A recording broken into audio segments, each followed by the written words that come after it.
തൃശൂരിൽ ബസ്സിൽ കുഴഞ്ഞു വീണ യാത്രക്കാരി മരിച്ചു. അന്തിക്കാട് കുറ്റിമാവ് സ്വദേശി ഗോപാലന്റെ മകൾ ലീനയാണ് മരിച്ചത്. ലീനയെ ബസ് ജീവനക്കാർ ആശുപത്രിയിൽ എത്തിച്ചെങ്കിലും രക്ഷിക്കാനായില്ല.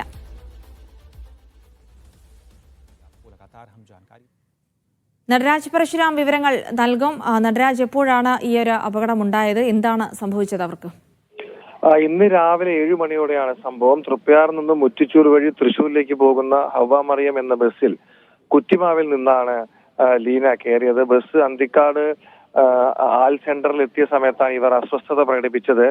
കണ്ടക്ടർ എത്തി വെള്ളം കൊടുക്കാൻ ശ്രമിച്ചെങ്കിലും നടന്നില്ല. ഉടനെ തന്നെ അവർ അതേ ബസ്സിൽ തന്നെ അവരെ കാഞ്ഞാണിയിലെ ആശുപത്രിയിൽ എത്തിച്ചെങ്കിലും അവരുടെ സ്ഥിതി മോശമാവുകയായിരുന്നു. പിന്നീട് ഒളരി ആശുപത്രിയിലേക്ക് ചികിത്സാർത്ഥം ആശുപത്രി അധികൃതർ മാറ്റിയെങ്കിലും അവർ മരിക്കുകയായിരുന്നു. എന്തായാലും കുഴഞ്ഞു വീണ് മരണം സംഭവിച്ചു എന്നുള്ളതാണ് പ്രാഥമികമായി അറിയാൻ കഴിയുന്നത്.